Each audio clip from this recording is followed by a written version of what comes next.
Hi friends, welcome to Brinda novel. உங்கள் மனதிற்கு பிடித்த இனிய காதல் கதைகளை உணர்வுபூர்வமாக அனுபவிக்க நம்ம சேனலை சப்ஸ்கிரைப் பண்ணிக்கோங்க. இப்போ வாங்க கதைக்குள்ளே போகலாம். என் அழகிய திமிரே, எபிசோட் 24. சண்மதியின் பெயரை கேட்டதும் சட்டென்று அமைதியானான் மிதுன். மிதுனின் அமைதியை பார்த்த செழியன், என்னாச்சு? ஏன் சண்மதி உனக்கு பிடிக்கலையா என்று கேட்டான். அவன் கேட்ட கேள்வியில் குழப்பமான மிதுன், என்னடா மாமா இப்படி பேசுகிற? சண்மதியை எனக்கு எப்படி பிடிக்காம போகும்? நம்ம வீட்டோட கடைசி செல்ல பொண்ணு அவதான் என்றான். அவன் கூறியதை கேட்ட செழியன், நான் எதை பற்றி கேட்குறேன்னு உனக்கு நல்லாவே தெரியும் மிதுன், ஆனால் நீ நல்லாவே சமாளித்து பதில் சொல்கிற என்று கூறியவனை பார்த்த மிதுன், என்ன மாமா வந்த உடனே இதை பற்றி பேச ஆரம்பிச்சிட்ட என்றான். உன் தங்கச்சி மேலே உனக்கு அக்கறை இருக்கும்போது என் தங்கச்சி மேலே எனக்கு அக்கறை இருக்கக்கூடாதா? உனக்கு பொண்ணெல்லாம் பார்க்குறேன்னு கேள்விப்பட்டேன், உண்மையா என்று கேட்டான். ஆமா என்று கூற செழியன் சட்டென்று மிதுனின் சட்டையை கொத்தாக பிடித்தவன், டேய் உன்னை அடித்து சாகடிச்சிடுவேன், ஞாபகம் வச்சுக்கோ. சத்தியமா உன் மனசை தொட்டு சொல்லு, உனக்கு சண்மதியை பிடிக்காதுன்னு என்று கேட்க, பிடிக்கிறது வேற, அவங்க கூட வாழ்கிறது வேறடா. நான் எப்போவுமே சண்மதியை அந்த மாதிரி நினச்சி பார்த்ததில்ல என்றான். அப்படி நினச்சி பார்க்காதது தான் ஒவ்வொரு தடவையும் அப்பா வந்துட்டு போகும்போதெல்லாம் சண்மதிக்கு பிடிச்சதை வாங்கி கொடுத்தியா? கண்ணாடி வளையல், அவளுக்கு ரொம்ப பிடிச்ச மல்லிகை மொட்டு, ரோஜா மொட்டு, இதெல்லாம் வாங்கி அழகாக பேக் பண்ணி கொடுத்து அனுப்பின. இதெல்லாம் எதுக்குடா பண்ண என்று கேட்க, சண்மதியை பிடிக்கும் அதனால் வாங்கி கொடுத்தேன் என்றான். அப்போது உனக்கு எங்கள் எல்லாரையும் பிடிக்காதா? நாங்களும் அவ கூட தானே இருக்கோம். ஏன் எனக்கு பிடிச்ச அரைநெல்லிக்காய், ஜவ்வு மிட்டாய் இதெல்லாம் வாங்கி கொடுத்து அனுப்பியிருக்கலாமே, அவளுக்கு மட்டும் தனியாக வாங்கி கொடுத்துருக்க? டேய் மவனே, உன் மனசில் என்ன இருக்குன்னு எனக்கு தெரியாதுன்னு நினச்சிட்டு இருக்கியா? இந்த கிராமத்தில் இருந்து தான் நான் போயிருக்கலாம், ஆனால் நான் இன்னும் கிராமத்துக்காரன் தாண்டா. என்னை ஏமாத்தணும்னு வச்சுக்க, தவட பிஞ்சிடு உனக்கு என்றதும், செலியா தயவு செஞ்சு இந்த பேச்சை விடு, இதுக்கு மேலே இதை பற்றி நம்ம எதுவும் பேச வேணாம். நான் இதில் ஒரு முடிவு எடுத்துட்டேன், இதுக்கு மேலே என் முடிவை மாற்றிக்கிறதா இல்லை என்று கூறினான்.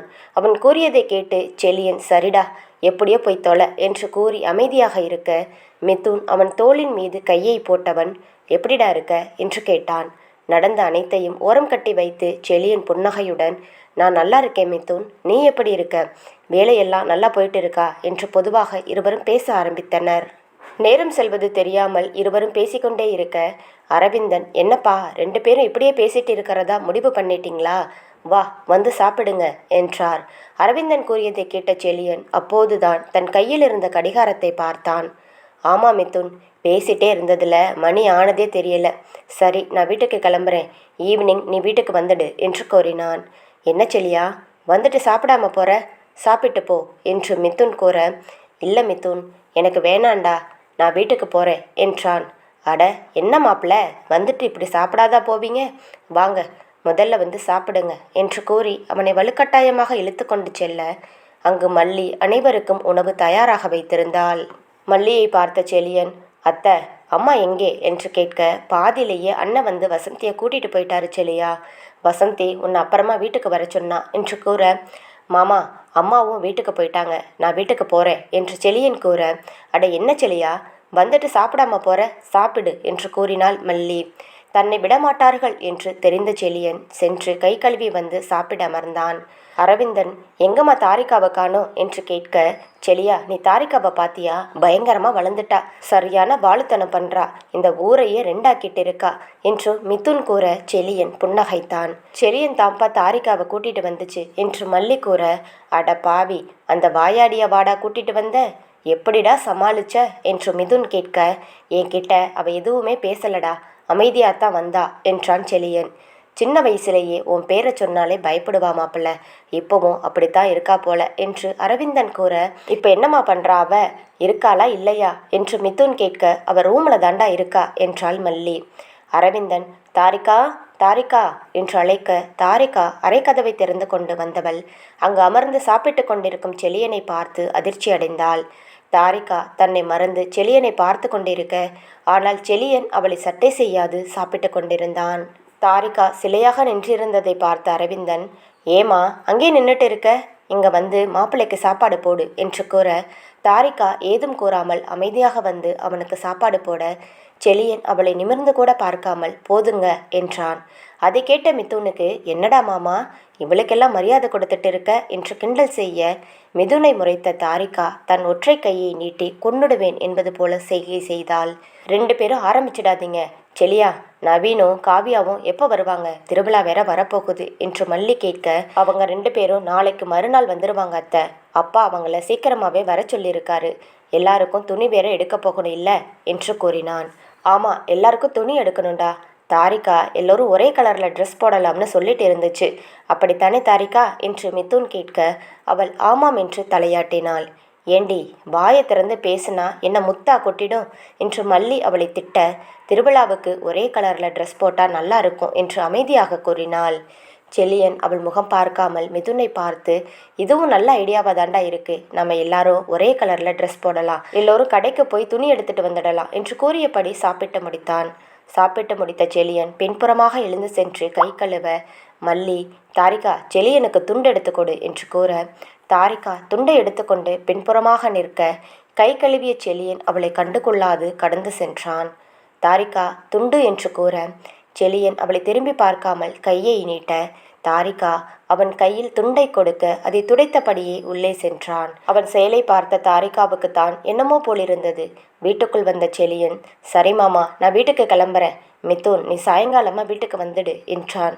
மிதுன் சரி என்று கூற அங்கிருந்த அனைவரிடமும் கூறிய செழியன் தாரிகாவை திரும்பி கூட பார்க்காது நேராக வண்டியை எடுத்துக்கொண்டு அங்கிருந்து சென்றான்.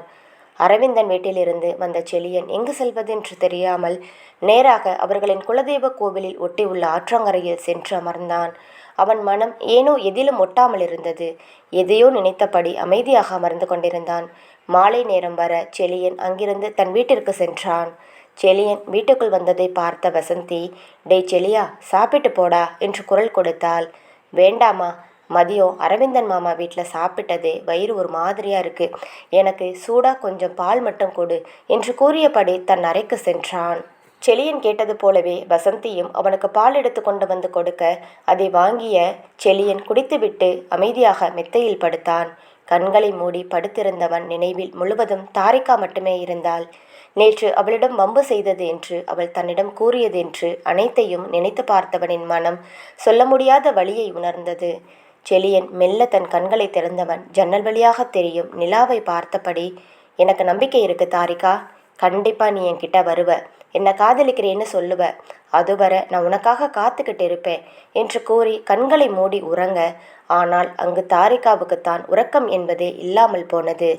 தாரிகா மெத்தையில் படுத்தபடி ஜன்னல் வழியாக தெரியும் வானையை விரித்து பார்த்து கொண்டிருந்தாள். அவளின் மனம் முழுவதும் செழியன் மட்டுமே இருக்க, தாரிகா எதுக்காக இந்த மாதிரி பண்ணீங்க, என்னால் உங்களை மறக்கவும் முடியலை, ஏற்றுக்கவும் முடியலை, ரொம்ப கஷ்டமாக இருக்குது என்று கூறியவளின் கண்ணில் இருந்து கண்ணீர் வழிய அமைதியாக படுத்து கொண்டாள். இரவு நேரம் வீட்டுக்கு வந்த மிதுன் தாரிகாவை தேடிக்கொண்டு அறைக்குள் சென்றான். அறைக்குள் நுழைந்த மிதுன், என்னாச்சு வாளு, இன்னைக்கு ஃபுல்லாக வீட்டை விட்டு வெளியே போகலையா, ரொம்ப அதிசயமாக இருக்குடி, என்னடி பேய் எதுவும் பிடிச்சிருக்கா என்று கேட்டான். ஜுரம் வர மாதிரி இருக்கு, அதான் வெளியே போகலை என்று தாரிகா கூற, அவன் கூறியதை கேட்ட மிதுன் வேகமாக அவளின் கழுத்தை தொட்டு பார்த்து, என்னடி ஜில்லுன்னு தான் இருக்கு, ஜுரம் வர்ற மாதிரி இருக்குன்னு சொல்ற என்று கேட்க, அவன் கேள்வியில் எரிச்சல் அடைந்த தாரிகா, டேய், உன்னை யார் என் ரூமுக்கு வர சொன்னது, ஏதோ உடம்பு சரியில்லைன்னு சொன்னா விட்டுடணும், அதை விட்டுட்டு கேள்வியா கேட்டுட்டு இருக்க என்று கோபமாக கூற, மிதுன் அருகில் இருந்த தலையணையை எடுத்து அவள் மீது அடித்தவன், போடி பிசாசு, உன்னை நான் பார்த்தேன் பத்தியா, என்ன சொல்லணும் என்று கூறி அங்கிருந்து செல்ல, தாரிகா மீண்டும் திரும்பி அந்த வானத்தையே பார்த்து கொண்டிருந்தாள். அறையை விட்டு வெளியில் வந்த மிதுன் திரும்பி தாரிகாவை பார்க்க அவனுக்கு ஆச்சரியமாக இருந்தது. அவளை ஒரு அடி அடித்துவிட்டால் தன்னை துரத்தி வந்து பேயாட்டம் ஆடுபவள் இன்று அமைதியாக இருப்பதை பார்த்தவன் மனதில் ஏதோ சரியில்லை என்று மட்டும் தோன்றியது. மிதுன் மீண்டும் அறைக்குள் வந்தவன் தாரிகா அருகில் அமர்ந்து அவளின் கையை பற்றி, என்னாச்சு தாரிகா, எதை பற்றி இப்படி யோசிச்சுட்டு இருக்க என்று கேட்டான்.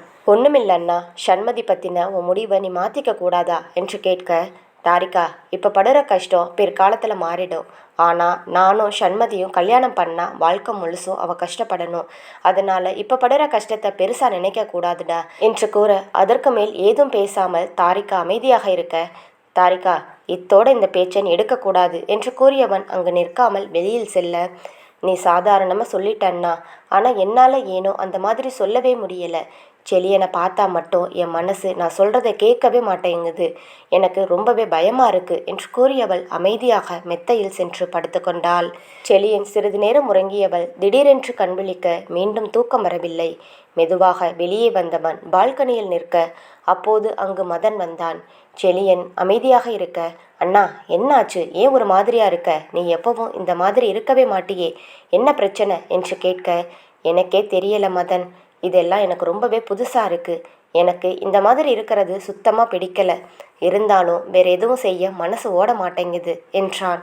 அதை கேட்ட மதன், அண்ணா நீ காதலிக்கிறியா என்று கேட்க, செலியன் அவனை நிமிர்ந்து பார்க்காமல் அமைதியாக இருந்தான். அண்ணா என்ன பாரு என்று மதன் கூற, நிமிர்ந்து மதன் முகத்தை பார்த்து ஆமாம் என்றான். அவன் கூறியதை கேட்ட மதனுக்கு ஆச்சரியமாக இருந்தது. அண்ணா உண்மையாவா சொல்கிற? உனக்கு தான் நிறைய கேர்ள் ஃப்ரெண்ட்ஸ் இருக்காங்களே. நான் கூட உன்னை ஒரு பிளேபாயின்னு தான் நினச்சேன். ஆனால் நீ ஒரு பொண்ணை இவ்வளவு சின்சியராக காதலிக்கிறியா என்று கேட்டான். தன் முடிகளை கூதியபடி, எனக்கே என்ன நினச்சா புதுசாக இருக்குது. நான் போய் ஒரு பொண்ணை இந்தளவுக்கு காதலிப்பேன்னு நினச்சி கூட பார்க்கல. அவளோட ஒரு பார்வையில் நான் விழுந்துட்டேன். பசங்க எல்லாம் சொல்லுவாங்க, சினிமாவில் கூட பார்த்துருக்கேன், அப்போ எல்லாம் நான் நம்பினதே இல்லை, ஆனால் எல்லாம் உண்மைதான் என்று தன்னை மறந்து கூறிக்கொண்டிருக்க மதன் செலியனை நம்பாமல் பார்த்து கொண்டிருந்தான். மதன், நீ கூட அர்ச்சனாவை லவ் பண்ணுறல்ல, உனக்கும் அந்த மாதிரி ஃபீல் வந்திருக்கா என்று செலியன் கேட்க, டேய் அண்ணா, இப்போது இதெல்லாம் கேட்டுட்டு இருக்க, எனக்கும் அவன் மேலே ரொம்ப ஆசைதான் அண்ணா. அவள் இப்போ தான் காலேஜ் சேர்ந்துருக்கா. இன்னும் 3 வருஷத்துக்கு அப்புறம் அவளை நான் கல்யாணம் பண்ணிக்க போகிறேன். அதுவரை நான் அவளை சின்சியராக லவ் பண்ணிக்கிட்டே இருப்பேன் என்று கூற, நான் காதலிக்கிற பொண்ணு கூட எனக்கு பிடிச்சிருக்கு, ஆனால் அவள் குடும்பத்துக்காக என்னை வேண்டாம்னு சொல்கிறா. நான் என்னடா பண்ணுறது என்று செலியன் கேட்க, வெயிட் பண்ணன்னா, லவ்வில் வெயிட் பண்ணணும். வெயிட் பண்ணுறதுல தான் நம்ம லவ் எவ்வளவு ஸ்ட்ராங்குன்னு தெரியும் என்றான். அண்ணா முதல்ல நீ இந்த மாதிரி இருக்கிறத விட்டுட்டு நீயாவே இரு. சடனாக இந்த மாதிரி எல்லாம் மாறிட்டா உன்னை சுற்றி இருக்கிறவங்க ரொம்ப கஷ்டப்படுவாங்க என்று மதன் கூற, செலியன் சரி என்று தலையசைத்தான். ஆனால் ஒன்று பாத்தியா மதன், அண்ணனுக்கு நீ அட்வைஸ் பண்ணுற என்று கூறி இருவரும் பேசிக்கொண்டிருந்தனர். சிறிது நேரத்திற்கு பின் மதன் பேசிய பிறகு செலியனுக்கு ஓரளவு மனம் தெளிவாக இருக்க எதையும் மனதில் நினைக்காமல் கண்களை மூடி உறங்கினான். நவீன் வீட்டில் மணி 9 காவியா வாசலில் கோபமாக அமர்ந்திருந்தாள். அவள் கண்களிலோ கண்ணீர் அடிக்கடி எட்டி பார்த்து செல்ல அதை துடைத்தவன், இன்னைக்கு வரட்டும், இவனுக்கு இருக்கு என்று புலம்பிக் கொண்டே இருக்கும் நேரம் சரியாக நவீன் தனது வண்டியுடன் வீட்டுக்குள் நுழைந்தான். நவீன் வருவதை பார்த்த காவியா வேகமாக எழுந்தவள் உள்ளே சென்று கதவை அடைத்து கொள்ள, வண்டியை நிறுத்திய மிதுன் நேராக வீட்டுக்குள் வர கதவை சாத்தி இருப்பதை பார்த்தவன், என்னது இது, நம்ம வீடு புதுசாக சாத்தியெல்லாம் இருக்கு, எப்பவுமே திறந்துதானே இருக்கும் என்று கூறியவன் கதவை தட்ட காவியா கதவில் சாய்ந்தபடி நின்றிருந்தாள். நவீன், என்னது இது, எத்தனை தடவை தட்டியும் கதவை திறக்காம இருக்கீங்க, ஒருவேளை எல்லாரும் வெளியில போயிட்டாங்களா என்று கூறியவன் தன் போனை எடுத்து ராஜுவுக்கு கால் பண்ண போக அப்போதுதான் ஞாபகம் வந்தது, வீட்டில் யாரும் இல்லாதது, அவர்கள் அனைவரும் கிராமத்தில் இருப்பது என்று. போச்சுடா நவீன், இப்போ நீ லேட்டாக வேற வந்துட்ட, செம கோபத்தில் இருக்க போலையே என்று நினைத்தவன் கதவை தட்ட காவியாவும் கதவை திறக்காமல் நின்றிருந்தாள். டேய் பொண்டாட்டி, மன்னிச்சுக்கோடி, நான் பண்ணது தப்பு தான், எதா இருந்தாலும் கதவை தர, உள்ளே வந்து நம்ம பேசிக்கலாம், இப்படி வெளியில் நிற்க வைக்காதடி, ரொம்ப குளிருதுடி என்று கூற அதை எதையும் காதில் வாங்காத காவியா ஏதும் பேசாமல் அமைதியாக இருக்க கதவை தட்டி கொண்டிருந்த நவீனுக்கு ஒரு கட்டத்திற்கு மேல், பொண்டாட்டி ரொம்ப பசிக்குது என்றான். அந்த வார்த்தையை கேட்ட அடுத்த நொடியே காவியா வேகமாக கதவை திறந்தாள். கதவை திறந்த காவியா உள்ளே செல்ல கதவை சாற்றிய நவீன் வேகமாக அவள் பின்னால் ஓடியவன் பெண்ணிருந்து அவளை கட்டி அணைத்து கொண்டான். சாரிடி செல்லம், என்ன மன்னிச்சிடு பொண்டாட்டி என்று கூற தன் இடையை சுற்றியிருந்த கைகளை எடுத்து விட்டவள், நான் யார் உங்களை மன்னிக்கிறதுக்கு, உங்களுக்கு நான் தான் யாருன்னு மறந்தே போச்சே என்று கூறியவள் கிச்சனுக்கு சென்று உணவை சூடு செய்து கொண்டிருக்க அவள் அருகில் வந்த நவீன், நான் பண்ணது தப்பு தாண்டி, ஆஃபீஸில் கொஞ்சம் வேலை இருந்துச்சுடி, சாரிடி பொண்டாட்டி என்று கெஞ்சிக்கொண்டே இருக்க, இதோ பாருங்க, உங்ககிட்ட நான் எந்த காரணமும் கேட்க தயாராக இல்லை, போய் குளிச்சுட்டு வந்து முதல்ல சாப்பிடுங்க என்று கூறியவள் தன் வேலையை செய்து கொண்டிருக்க நவீன், ஐயோ பசி வேற இப்படி எடுக்குது, முதல்ல சாப்பிடலாம் அப்புறம் சமாதானம் பண்ணலாம் என்று நினைத்தவன் சரிடி செல்லும் என்று கூறி அவள் கன்னத்தை பற்றி முத்தமிட்டு வேகமாக தன் அறைக்கு சென்றவன் குளித்து முடித்து டிஷர்ட் அணிந்தபடி கீழே இறங்கி வந்தான். நவீன் கீழே இறங்கி வருவதற்குள் அவனுக்கு தேவையான உணவுகள் அனைத்தையும் டைனிங் டேபிள் மேல் எடுத்து வைத்து கொண்டே இருந்தவள் நவீன் வருவதை பார்த்ததும் அங்கிருந்து நகர்ந்து செல்ல போக அவள் கையை பற்றிய நவீன் எங்க போற பொண்டாட்டி என்று கேட்டான். உங்களுக்கு சாப்பாடெல்லாம் எடுத்து வச்சிருக்கேன், சாப்பிடுங்க, எனக்கு தூக்கம் வருது, நான் போய் தூங்க போறேன் என்று கூற, அப்போ வா, நானும் உன் கூட தூங்க போறேன், எனக்கு சாப்பாடெல்லாம் ஒன்றும் வேண்டாம் என்று கூறி அவளுடன் மேலே செல்ல வர, ஐயா சாமி, உங்களுக்கு இப்போ என்னதான் வேணும் என்று காவியா கேட்க, அப்படி கேளுடி செல்ல பொண்டாட்டி என்று கூறியவன் அவள் கை விரல்களையும் ஒவ்வொன்றாக பிடித்து அதற்கு முத்தம் கொடுத்தபடி, நீ இங்க என் பக்கத்துல வந்து உட்கார்ந்து சாப்பாடு போடணுமா, நாம 2 பேரும் சேர்ந்து சாப்பிடுவோமா என்று கூற, எனக்கு ஒன்றும் வேண்டாம், நான் சாப்பிட்டேன் என்றாள்.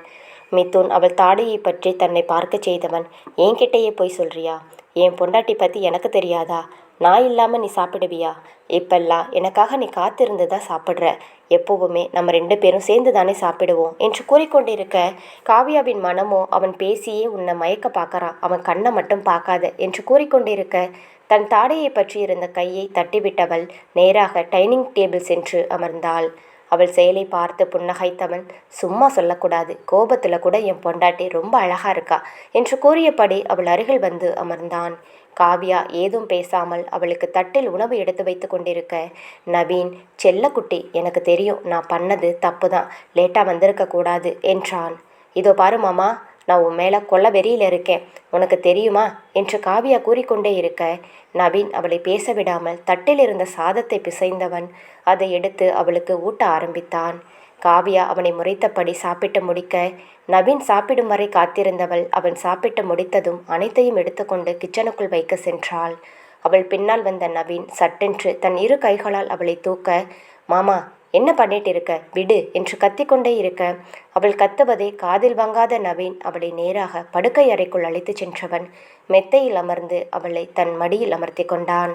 காவியா என்ன மாமா இது என்று கேட்க, தெரியலடி, இன்னைக்கு பார்க்கறதுக்கு நீ ரொம்பவே அழகா இருக்க தெரியுமா என்று கூறியபடி சேலையில் தெரிந்த அவளின் இடுப்பில் கையை விட்டு அழுத்த, அவன் செயலை புரிந்து கொண்ட காவியா, இன்னைக்கு உனக்கு எதுவும் கிடையாது என்று கூறியவள் தன் இடையை பிடித்திருந்த அவன் கையை தட்டிவிட்டு அவன் மடியில் இருந்து எழுந்து மெத்தையின் மறுபுறம் சென்று அவனுக்கு முதுகு காட்டியபடி படுத்துக்கொண்டாள். அவன் செயலை பார்த்த நவீன் மெதுவாக அவள் அருகில் சென்று படுத்தவன் அவள் முதுகில் தன் முகத்தை புதைத்து கொண்டு, ஏன் பொண்டாட்டி, இந்த விஷயத்துல போய் பனிஷ்மெண்ட் பண்றியே என்று பாவமாக கேட்டான். அவன் புறம் திரும்பிய காவியா, அப்ப முதல்ல நான் கேட்கிற கேள்விக்கு பதில் சொல்லுங்க என்றாள். அவளின் இடையில் கைவிட்டு தன்னுடன் இழுத்து அணைத்தவன் அவள் கால்களோடு தன் கால்களை பின்னியபடி அவள் கழுத்தில் தன் முகத்தை புதைத்து கொண்டு, என்ன வேணா கேளுடி என்றான். அவன் தொடுகையில் கோபம் குறைந்த காவியா சினுங்கியபடி, எப்போ நம்ம ஊருக்கு போகிறோம், திருவிழாவுக்கு வேற மாமா வர சொல்லியிருக்காங்கல்ல என்று கேட்க, அதெல்லாம் நான் பார்த்துக்கிறேன் என்று கூறியவன் தன் செயலை துவங்க, மாமா என்று காவியா அழைக்க, அவளின் மார்பில் தன் முகத்தை புதைத்த நவீன் சிறு சிறு முத்தங்கள் வைத்தபடி, சொல்லுடி என்றான். காவியா மாமா என்று மீண்டும் அழைக்க, அவள் உதட்டின் அருகில் வந்தவன், இப்படியே விட்டா நைட்டு ஃபுல்லாக என்கிட்ட எதனா கேட்டுக்கிட்டே இருப்படி என்று கூறி அவளின் இதழை நோக்கி செல்ல, சட்டென்று அவன் இதழ் மீது கை வைத்தவள், கிராமத்து வீட்டுக்கு போகணும் மாமா என்றாள். அதை கேட்ட நவீன், என்னடி இந்த நேரத்தில் போய் அம்மா கிட்ட போகணும், ஆட்டுக்குட்டி கிட்ட போகணும்னு சொல்றியே என்று கேட்டுக்கொண்டே நவீன் தன் உதட்டின் மீது இருந்த அவள் கையை எடுத்தவன் அவளது 2 கைகளையும் தனது ஒற்றை கையில் பிடித்தபடி, நாளைக்கு கதையை நாளைக்கு பார்த்துக்கலாம் என்று கூறி அவள் ஆடைகளுக்கு விடுதலை கொடுத்து அவள் தேகத்தை தன் தேகத்தால் மூடினான். அவளை அணு அணுவாக ரசித்தவன், நீ ரொம்ப அழகா இருக்க பொண்டாட்டி என்று கூறியவன் தேகத்திற்கு முத்தத்தை வாரி வழங்கினான். அவன் கூறிய வார்த்தையில் தன்னை முழுவதும் தொலைத்தவள் அவனுக்கு என்னென்ன வேண்டுமோ அதை மறைக்காமல் அவனுக்கு கொடுத்தாள். அவன் தன்னவளின் தேகத்திற்கு சில இடங்களில் முத்தங்களும் சில இடங்களில் காயங்களும் கொடுக்க, அவன் உதடுகள் நிற்காமல் தன் வேலையை செய்து கொண்டே இருந்தது. அவள் அவன் கொடுக்கும் இன்பத்தையும் வலியையும் இணைந்தே பெற்றுக்கொண்டாள். அவளின் உடல் முழுவதும் தன் கைகளையும் உதடுகளையும் மாறி மாறி பதித்தவன் இதற்கு மேலும் தன்னை கட்டுப்படுத்தி கொள்ள முடியாத நிலையில் அவளின் கண்களை பார்த்தவாறு தன்னை முழுமையாக அவளுக்குள் புதைத்தான். அவனின் செயலை உணர்ந்தவள் தன் கண்களை இறுக்க மூடி உதடுகளை கடித்து கொண்டாள். கண் திறந்து பாரடி என்று அவளின் காதில் அவன் கூற, அவள் மெல்ல தன் கண்களை திறந்து அவனை பார்த்தாள். அவளின் கண்கள் மேலே சொருக மெல்ல மெல்ல தன்னை அவளுள் புதைத்து கொண்டே இருந்தான். அந்த வீடு முழுக்க அவர்களது முனகல் சத்தமும் அதற்கு இணையாக பெண்ணவளின் கொலுசு சத்தமும் வளையல் சத்தமும் சேர்ந்து கொண்டது. தன் முழு வேகத்தையும் தன்னவளிடம் காட்ட அவனின் தலைமுடியை இறுக்க பற்றி தன் நகங்களை அவன் முதுகில் பதிக்க அவளின் கால்கள் இரண்டும் அவனை கட்டிக்கொண்டது. அவளின் செயலை பார்த்தவன் சொல்ல முடியாத மகிழ்ச்சியில் இன்னும் வேகமாக அவளுள் புதைத்தான். ஒரு கட்டத்திற்கு மேல் தம் தேடலை முடித்தவன் மேல்மூச்சு வாங்கி அவள் மேலே சரிந்தான். மறுநாள் காலை விடிந்ததும் தாரிகா குளித்து முடித்து ஈரத்தலையை துணியால் கட்டியவள் அமைதியாக திண்ணையில் அமர்ந்து எங்கேயோ வெறித்து பார்த்து கொண்டிருந்தாள். ஃபோன் பேசியபடி வந்த மிதுன், சாரி மாமா, இன்னும் ஒரு அரை மணி நேரத்தில் நான் தாரிகாவை கூட்டிக்கிட்டு வந்துடுறேன் என்று கூறி ஃபோனை கட் செய்தான். அவன் பேசியதை கேட்ட தாரிகா, அண்ணா எங்கே போகிறோம் என்று கேட்க, தாரிகா, ராஜு மாமா ஃபோன் பண்ணாங்க, இன்னைக்கு நம்மளை வீட்டுக்கு வர சொன்னாங்க என்றான். மல்லி, சண்மதிக்கு பிடித்த ரவா லட்டு அப்புறம் செலியனுக்கு பிடிச்ச பால்கோவா இருக்கு என்று கூறி ஒரு தூக்குவாளியை கொடுத்தார். அதை வாங்கியவன் நேராக சென்று தன் பைக்கை எடுக்க தாரிகா அமைதியாக இன்னும் திண்ணையிலேயே அமர்ந்திருந்தாள். தாரிகா அமைதியாக அமர்ந்திருப்பதை பார்த்த மிதுன், நீ வரியா இல்லையா என்று கேட்க, நான் வரல என்றாள். உனக்கு என்னடி ஆச்சு, ஒழுங்கா போயிட்டு வா, இல்லைன்னா சண்மதி கோவிச்சுக்க போறா என்று கூற தாரிகா அங்கு சென்றால் செலியனை பார்க்க நேரிடும் என்று தயங்கியவாறே அமர்ந்திருக்க, இதோ பாரு தாரிகா, நான் லாஸ்ட் தடவையா கேட்குறேன், வருவியா மாட்டியா என்றான் மிதுன். மனதுக்குள் போகலைன்னா சண்மதி கண்டிப்பாக கோவிச்சுப்பா, ஆனால் செலியன் அங்கே இருப்பாரு, என்ன பண்ணுறது என்று யோசித்தவள், செலியன் இருந்தால் நமக்கென்ன, நம்ம போய் சண்மதியை பார்க்கலாம் என்று மனதில் ஒரு முடிவு எடுத்தவள் வருவதாக கூறினாள். அப்போ போய் தலைவாரிக்கிட்டு கிளம்புடி என்று மல்லி கூற அறைக்கு வந்த தாரிகா தனது ஈரமுடியை வாரி சிறிய கிளிப் குத்தியவள். நெற்றியில் ஒரு பொட்டும் அதற்கு மேல் சந்தனம் வைத்துக்கொண்டு வெளியே வந்தவள் நேராக மிதுன் பைக்கில் ஏறி அமர்ந்தாள்.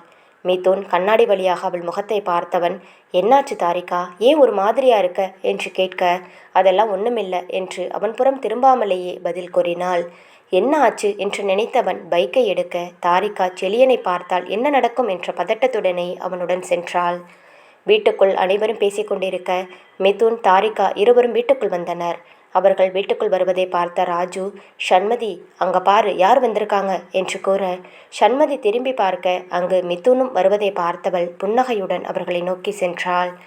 ராஜு கூறியதை கேட்ட செலியன் மனது முழுவதும் படபடவென்று அடித்து கொண்டது. தன்னவளை பார்க்கும் ஆசையில் மெல்ல தன் தலையை திருப்பி ஓரக்கண்ணால் அவளை பார்க்க அவள் அழகிய பச்சை நிற தாவணியில் தனது ஈரக்கூந்தலை விரித்துவிட்டு அழகிய தேவதை போல வந்து கொண்டிருந்தாள். ஐயோ, என் செல்லம் எவ்வளவு அழகா இருக்கா என்று மனதில் அவளை குஞ்சி கொண்டாலும் அதில் வெளியே காட்டாதவன் போல தன் முகத்தை திருப்பிக் கொண்டான். சண்மதியை பார்த்த மிதுன் அதிர்ச்சியில் உறைந்து நின்றான். அன்று ராஜு வீட்டிற்கு வரும்பொழுது கூட மிதுன் சண்மதியை பார்க்கவில்லை. 3-4 வருடங்களுக்கு முன்பு சிறு பெண்ணாக தெரிந்தவனுக்கு இன்று ஏனோ அழகிய தேவதையாகவே அவன் கண்ணுக்கு தெரிந்தாள். மஞ்சள் நிற சுடிதார், காற்றில் ஆடும் அழகிய முடிகள், அவள் பேச நினைப்பதே அதற்கு முன் பேசும் அவளது விழி, புன்னகைக்கும் பொழுது அவள் கன்னத்தில் தோன்றும் குழி என தன்னை மறந்து அவளை பார்த்து ரசித்து கொண்டிருந்தான் மிதுன். மிதுன் அருகில் வந்த சண்மதி, மாமா நல்லா இருக்கீங்களா என்று அழகாக கேட்க அவள் குரலை கேட்டு தன்னிலை அடைந்தவன், நான் நல்லா இருக்கேன் அம்மு என திக்கி திணறி கூறினான்.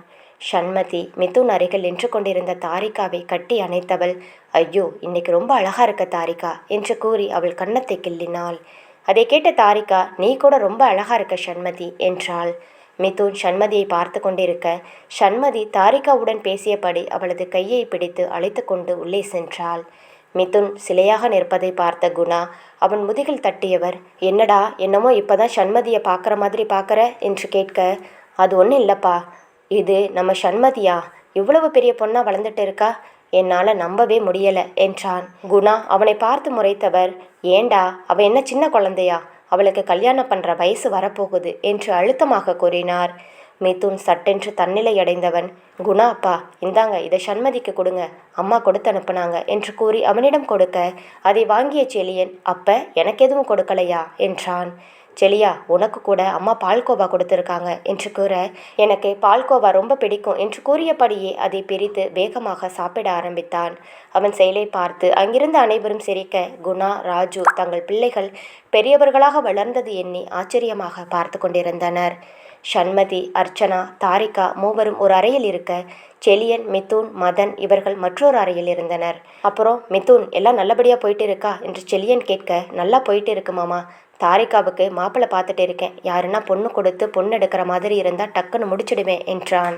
மிதுன் கூறியதை கேட்ட செலியனுக்கு ஏனோ அடிவயிற்றில் வெடி வைத்தது போல இருந்தது. அட பாவி, என்ன இவன் நம்ம கதையில் கை வைக்கிறான், மாப்பிள்ளை கிடைச்சாதானடா அவ கழுத்தில் அவன் தாலி கட்டுவான் என்று மனதில் யோசித்து கொண்டிருக்க அவன் யோசிப்பதை பார்த்த மிதுன், செலியா செலியா என்று அழைக்க அப்பொழுதுதான் அவன் தன்னிலை வந்தான். எல்லாம் நல்லபடியாக முடியும் என்று கூறியவன் தான் வாங்கி வந்திருந்த சட்டையை அவன் கையில் கொடுக்க, இது நான் உனக்காக வாங்கிட்டு வந்தேன் என்றான். ரொம்ப நல்லா இருக்கு செலியா என்றான் மிதுன். சரி, எப்போ நம்ம எல்லாம் துணி எடுக்க போகிறது? திருவிழா வேற வரப்போகுது, எல்லாரும் ஒரே கலரில் ட்ரெஸ் போடலாமா என்றான் மிதுன். ஆமா அண்ணா, ரொம்ப சூப்பரான ஐடியா என்று மதனம் கூறினான். தாரிகாவும் சண்மதியும் அர்ச்சனாவும் அறையில் அமர்ந்திருக்க தாரிகா எதுவும் பேசாமல் அமைதியாக இருந்தாள். அவள் அமைதியாக இருப்பதை பார்த்த சண்மதி, என்னாச்சு தாரிகா, ஏன் இவ்வளவு அமைதியா இருக்க? உடம்பு எதனா சரியில்லையா?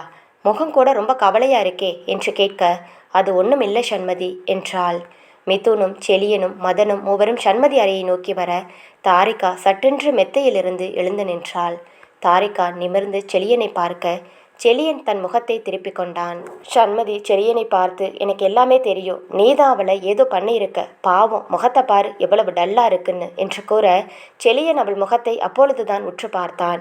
சண்மதி கூறுவது போல அவளின் முகம் வாடி இருந்தது. அதை பார்த்த செலியனுக்கு ஏனோ மிகவும் கஷ்டமாக இருந்தாலும் அதை வெளிக்காட்டி கொள்ளாதவன், அவன் மூஞ்சி அப்படி இருந்தா அதுக்கு நான் என்ன பண்ணுவேன், நான் எதுவும் அவளை பண்ணலை என்றான். பாவம் அண்ணா தாரிகா, அவளை பார்த்தாலே எவ்வளவு பாவமாக இருக்கு, அவகிட்ட போய் உன் வேலையை காட்டிட்டு இருக்க என்று மதன் கூற, அவளை பாவம்னு சொல்கிற ஒரே ஆள் நீங்கள் மட்டும்தான், ஊரே அவளை அருந்த வாளுன்னு சொல்லிட்டு இருக்கு என்று மிதுன் கூற, அதை கேட்ட மதன், அப்படியா தாரிகா, நீ அவ்வளவு வாழு பண்ணுவியா என்றான். அப்படியெல்லாம் ஒன்றுமில்லை மாமா என்று தாரிகா கூற, மதனை மாமா என்று கூப்பிட்டதும் செலியனுக்கு ஏனோ கோபம் தலைக்கு மேல் ஏறியது. தாரிகாவை கோபமாக முறைத்து கொண்டிருக்க சண்மதி, ஏன் இவ்வளவு கோபமா இவளை முறைச்சிக்கிட்டே இருக்கான்னா என்று கேட்டாள். சண்மதியின் குரலை கேட்டதும் செலியன், நான் எங்க அவளை பார்த்து முறைக்கிறேன், அவளை பார்க்கவே இல்லை என்றான். சண்மதி செலியனுடன் பேசிக்கொண்டிருப்பதை பார்த்த மிதுனால் ஏனோ சண்மதியின் முகத்திலிருந்து தன் பார்வையை எடுக்க முடியாமல் மிகவும் கஷ்டப்பட்டு கொண்டிருந்தான். இது நல்லதுக்கே இல்லை, முதல்ல நம்ம இங்கேருந்து கிளம்பணும் என்று மிதுன் மனதுக்குள் கூறியவன், எனக்கு கொஞ்சம் வயலில் வேலை இருக்கு மாமா, அதனால் நான் கிளம்பட்டுமா என்று கேட்க, என்னடா இப்போதானே வந்த, அதுக்குள்ளே போகிற, இருடா மதியம் சாப்பிட்டு போவ என்றான் செலியன். இல்லை மாமா, ரொம்ப அவசரமான வேலை, நம்ம நாளைக்கு துணி எடுக்க வேற போகிறோம் இல்லை, இன்னைக்கு எல்லா வேலையும் முடிச்சிடுறேன் மாமா என்று கூறியவன் அதற்கு மேல் நிற்காமல் அங்கிருந்து செல்ல சண்மதி, மிதுன் மாமா என்று குரல் கொடுத்தாள். அவள் குரல் கேட்டதும் சட்டென்று அவளை திரும்பி பார்க்க சண்மதி வேகமாக அவன் அருகில் வந்தவள் அவள் கையை பற்றி, மாமா ஈவினிங் எனக்கு இந்த ஊரை சுற்றி காட்டுறீங்களா, உங்கள் கூட சேர்ந்து இந்த ஊரை சுற்றி எவ்வளவு நாள் ஆச்சு என்றாள். அவள் தன் கையை பற்றி கூற ஏதோ ஒரு இனம் புரியாத உணர்வு தோன்ற மிதுன் அவளின் கையில் இருந்து தன் கையை விடுவித்து கொண்டவன் அவள் கண்ணை பார்க்காமல் சரி அம்மு என்று கூறி வேகமாக அங்கிருந்து சென்றான். மிதுன் செல்வதை பார்த்த தாரிகா, நானும் அண்ணன் கூடவே போகிறேன், எனக்கு நிறைய வேலை இருக்கு என்றாள். அவள் கையை பிடித்த சண்மதி, என்ன மேடம் உங்களுக்கு வேலை இருக்கு, அதெல்லாம் நீங்கள் எங்கேயும் போக வேண்டாம், இங்கேயே இருங்க, சாயங்காலமாக நம்ம வீட்டுக்கு போகலாம் என்று கூறி அவளை பிடிவாதமாக நிறுத்திவிட தாரிகாவுக்கு தான் உள்ளுக்குள் ஒரே பதட்டமாக இருந்தது. சண்மதி அறையில் அனைவரும் பேசி சிரித்து கொண்டிருக்க செலியன் ஓரக்கண்ணால் தாரிகாவை பார்த்தபடி அமர்ந்து கொண்டே இருந்தான். தாரிகா நிமிர்ந்து கூட செலியனை பார்க்காமல் அர்ச்சனா சண்மதியுடன் பேசி கொண்டிருக்க இதை இப்படியே விடக்கூடாது என்று மனதில் நினைத்த செலியன் நேராக கீழே இறங்கி செல்வது போல் சென்று சிறிது நேரத்தில் அறையின் பின்புறம் வந்து, சண்மதி தாரிகாவை கீழே கூப்பிடுறாங்க என்று கூறிவிட்டு நிற்காமல் அங்கிருந்து சென்றான். செலியன் கூறியதை கேட்ட தாரிகா, நான் போய் பார்த்துட்டு வரேன் சண்மதி என்று கூறியவள் அறையில் இருந்து வெளியில் வந்து கீழே இறங்கி செல்ல சட்டென்று செலியன் அவள் கையை பிடித்து அங்கிருந்த ஒரு அறைக்குள் இழுத்து சென்றான். இக்காதல் கதை தொடரும். இக்காதல் கதை உங்களுக்கு பிடித்திருந்தால் மறக்காம வீடியோவுக்கு லைக் அண்ட் சப்ஸ்கிரைப் பண்ணுங்க. லைக் பண்ணும்போது ஹைப் அப்படிங்கிற ஆப்ஷனை கிளிக் பண்ணி உங்கள் ஸ்டார்ஸை கொடுக்க மட்டும் மறந்துடாதீங்க. Thank you friends.